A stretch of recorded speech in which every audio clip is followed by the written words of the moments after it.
Hello there. I don't know if you guys can hear me. I'm trying this new streaming from Zoom into Facebook. So let's try it out. I think it's working. We're going to call this an introduction to meditation. Oh, maybe I haven't started it yet. Okay, let's try it.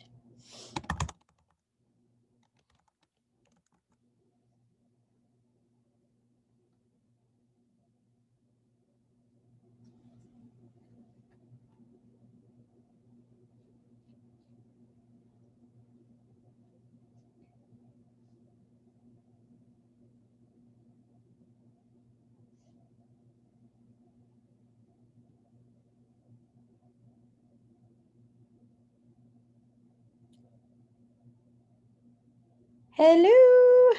I think you can see me. Let's see. Oh, yes, Rebecca. Excellent. Wonderful. I'm so excited that you can see me. This is my first time streaming into Facebook from Zoom. So I just wanted to try it out for New Year's Eve. So I wanted to give all of you this gift.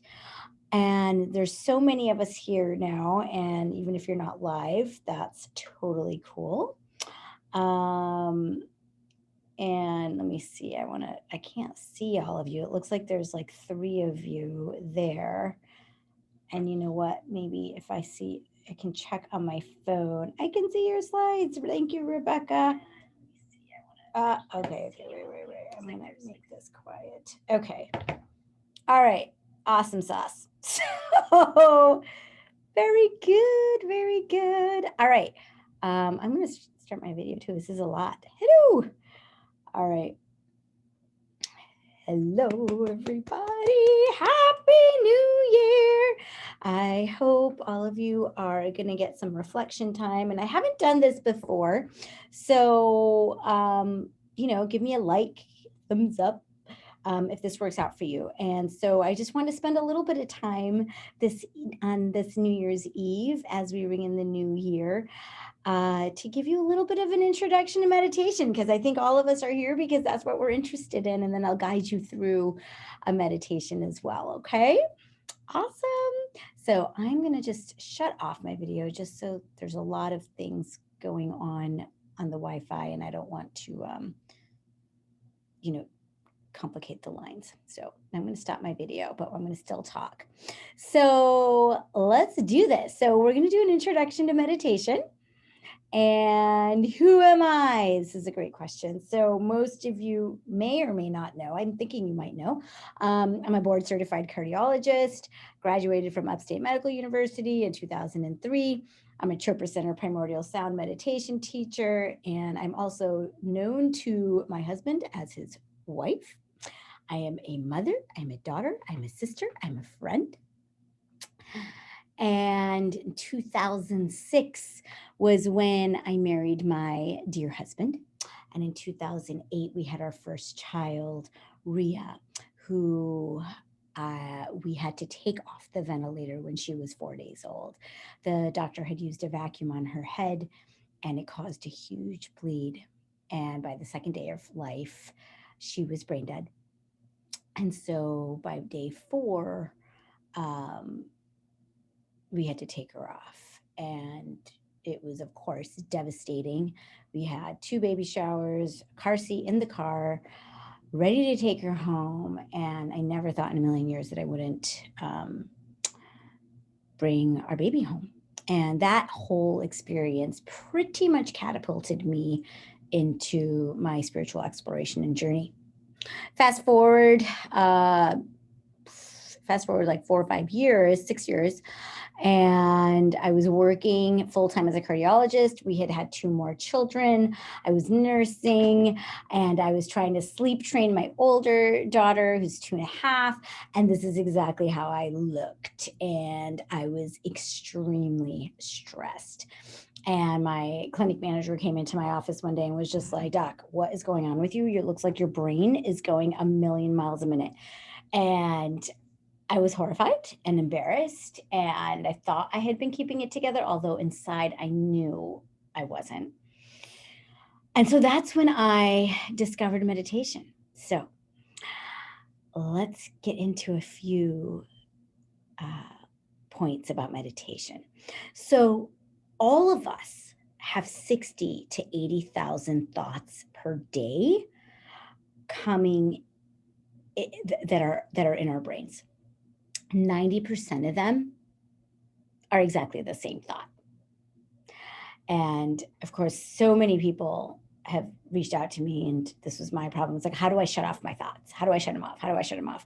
And it's like, we can't shut them off. Just like you can't will your heartbeat to stop beating, and you can't will yourself to stop digesting your food. You can't will your thoughts to turn off. We don't want to. We just want to choose them. Okay.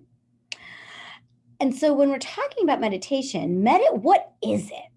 Meditation takes our awareness from the active level of the mind to quieter levels of the thinking process until we slip beyond thought to a level of pure awareness.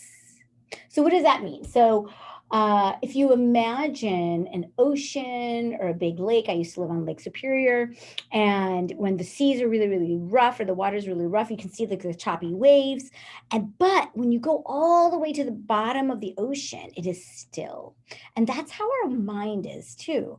At the forefront of our mind, at the top of our mind, we're like those rough waves, but there is a deep, deep level of silence and awareness inside. Okay. And then this is my Elise. Isn't she precious? I love this picture. She was 4 years old. I was like, "What are you doing, Elise?" And she's like, "Mama, I'm meditating." It's like 5 seconds, like not even 5 seconds, 2 seconds. But the goal of meditation is not to control your thoughts. It is to not let your thoughts control you. Let me say that again. The goal of meditation is not to control your thoughts. It is to not let your thoughts control you. It is not to quiet the mind, but rather access the stillness that is already there, that has always been there. There is something inside of you that has always been there that is never changing. Your body changes, but this presence never does. So if you look at baby pictures of yourself, of your children, I can look at my baby pictures and I know for sure that I look completely different today than I did on the day that I came out of my mother's womb. And yet there is a presence. There is, maybe you can call it a soul or a presence or an entity that my parents named Disha. And that baby they would call Disha. And when I was 5 years old, I looked totally different, but they still called me Disha. And today I look totally different and they still call me Disha. And so every single cell in your body has changed and you have grown. And yet there is something that has been constant. Okay. It was there before you came into this body. You came into this body, and it will be there when the soul leaves the body. From Dr. Chopra, meditation is not a way of making your mind quiet. It is a way of entering into the quiet that is already there.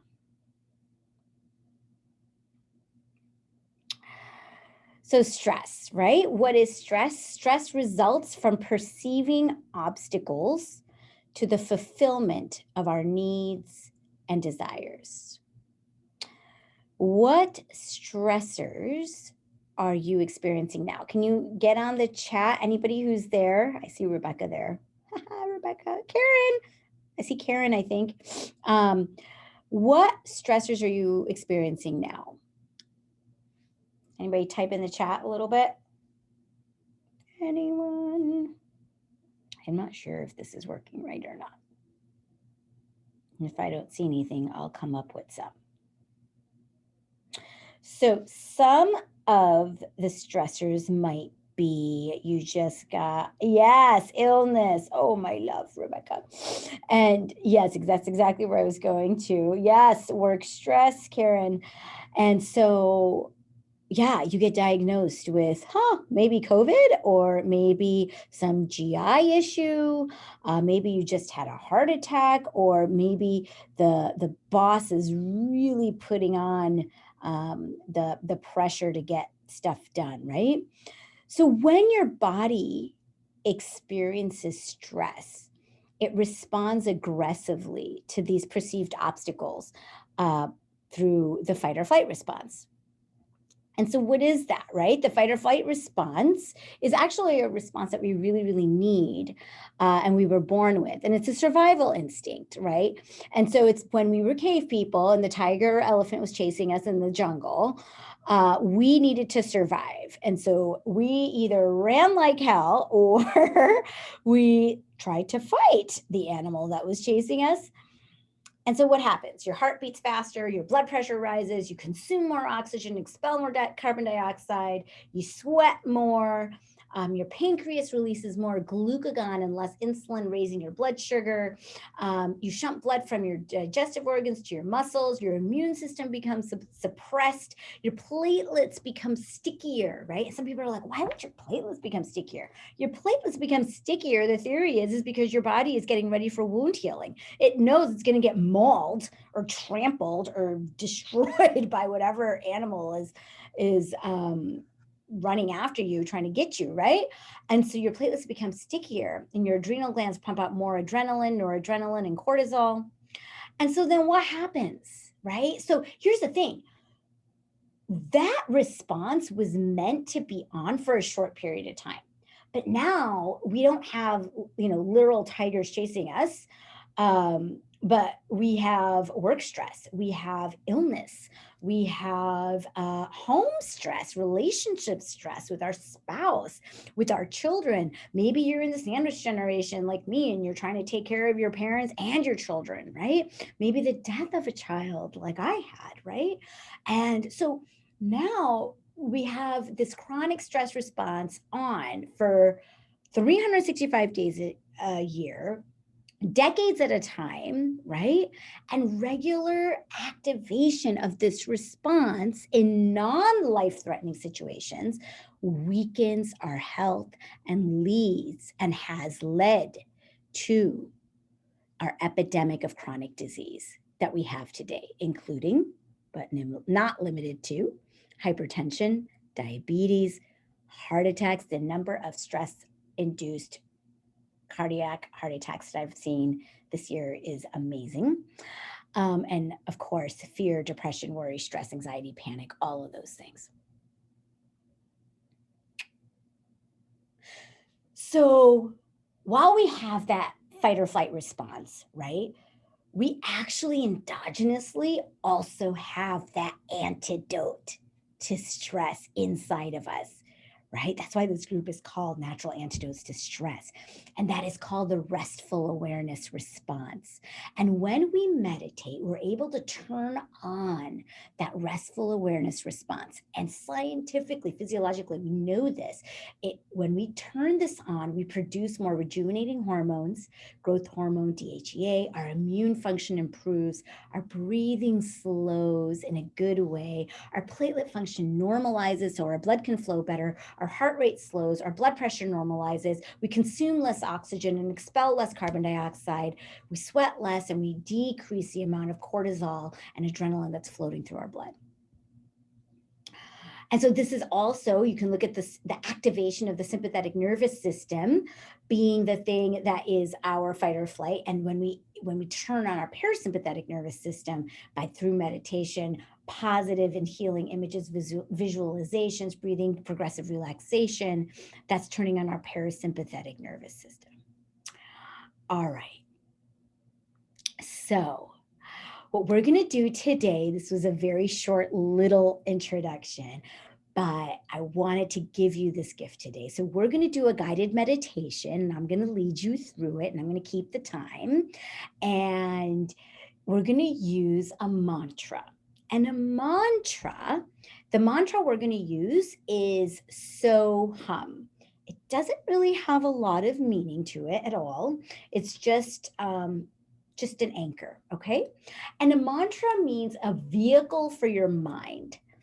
And the way I like to describe it is that just like in this picture reminds me of this. So on a cloudy day, and say when you are going to the airport and you're going to take a flight up, right? You can't see the sun, it's totally cloudy, and you get on the airplane, and when the plane takes off, you go up into the sky, and you go through the clouds, and then you can see the blue sky and the sun shining.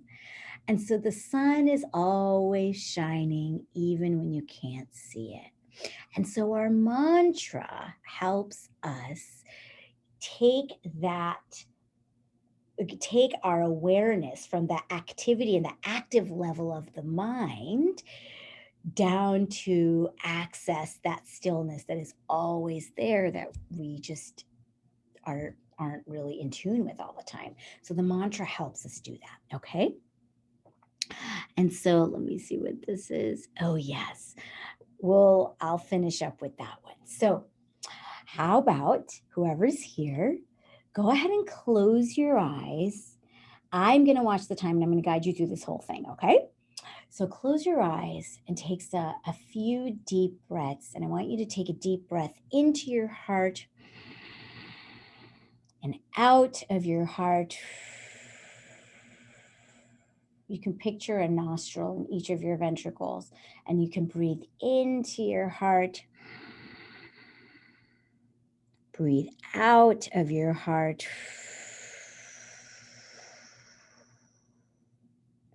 Breathe into your heart. Breathe out of your heart. Now breathe in normally.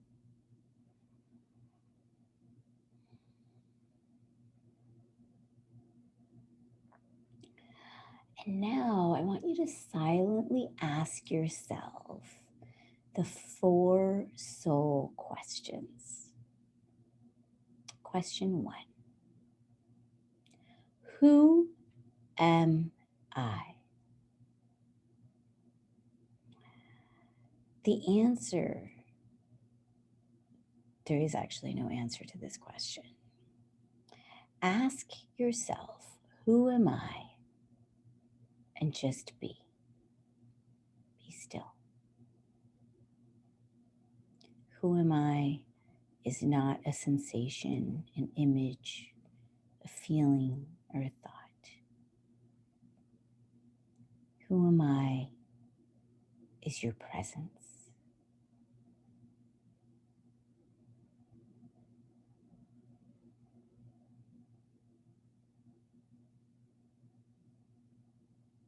Who am I? Second question. Silently ask yourself, what do I want? What is my deepest desire? Allow any sensation, image, feeling, or thought to come to you. Anything at all. There's no wrong answer.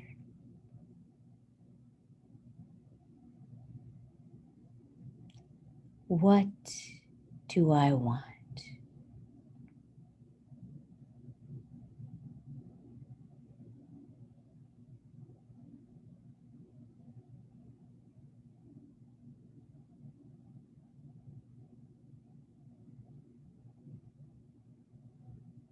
What do I want?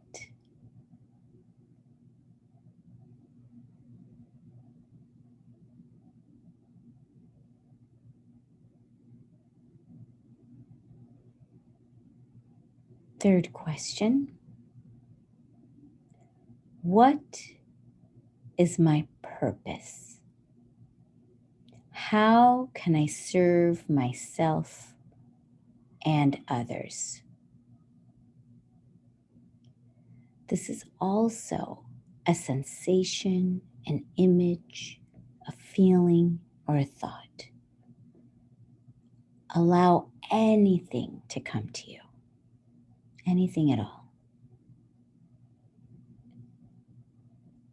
What is my purpose? How in 2021 can I serve myself and others?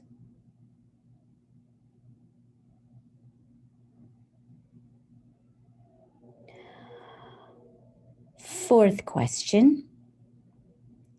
What am I grateful for? Again, allow any sensation, image, feeling, or thought to come to you. We've been through a long year with the coronavirus.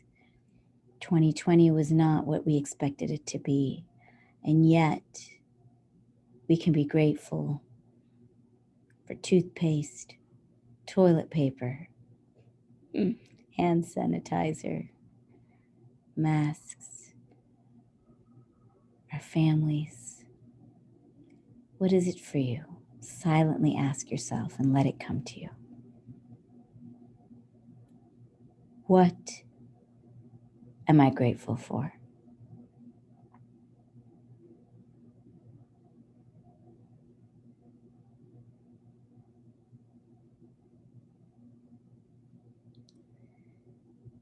Now, silently repeat the following sentence. I am, and your first and last name. So for myself, I would silently say, I am Deisha Phillip. Now, drop your last name and silently say, I am, and your first name.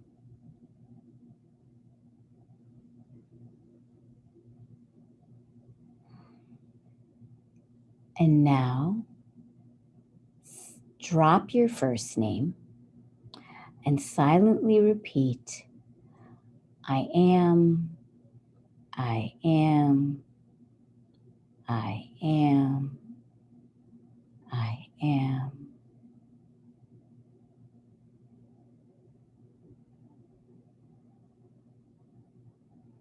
And now we're going to change that I am to the vibration of I am, which is a hum, a hum, a hum, a hum.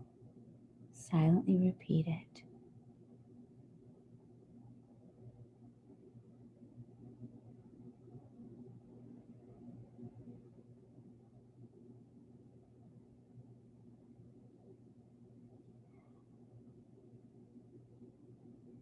And now we're going to change the aham to the mantra that I spoke of earlier. Silently start repeating, so hum, so hum, so hum, so hum, so hum.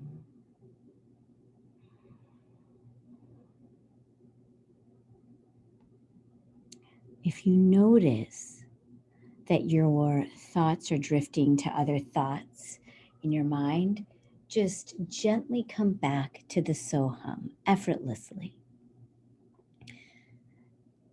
Soham, Soham, Soham.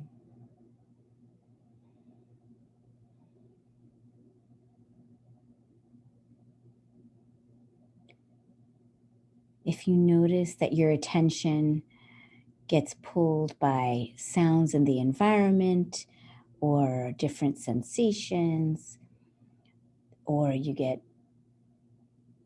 start thinking about how what is so hum and what does it mean and all of that, just acknowledge and come back to silently repeating so hum, so hum, so hum. I will watch the time and I will let you know when to stop repeating the mantra.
Please stop repeating the mantra and keep your eyes closed.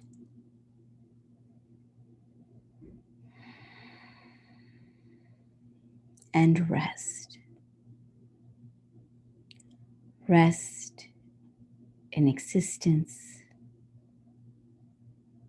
Rest in awareness. Rest in consciousness.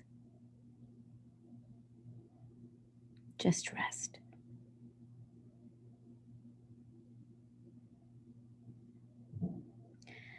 And as we rest now, I will pronounce 4 intentions. And as I say them, just silently repeat them and release them into the universe. Joyful, energetic body. Joyful, energetic body. Loving, compassionate heart. Loving, compassionate heart. Reflective, alert mind. Reflective, alert mind. Lightness of being. Lightness of being. Continue to rest.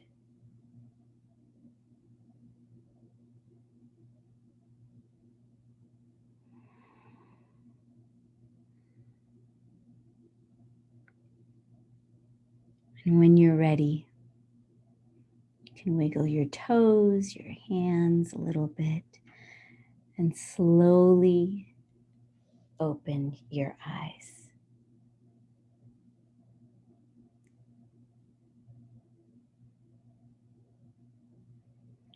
Was the meditation comfortable? Let me know in the chat for those of you who were able to do it.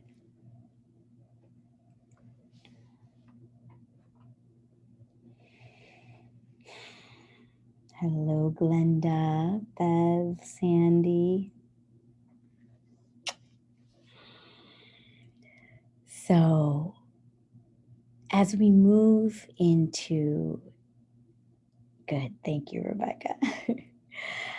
As we move into 2021, it shall be a year of transformation for all of us. I think it's going to be very different from this year. We're going to be growing. And so as we move forward tonight into the new year, set your intentions. Those 4 intentions are pretty much encompass it all, right? For all of us. But maybe you have more. So feel free to share in the group what some of those intentions are.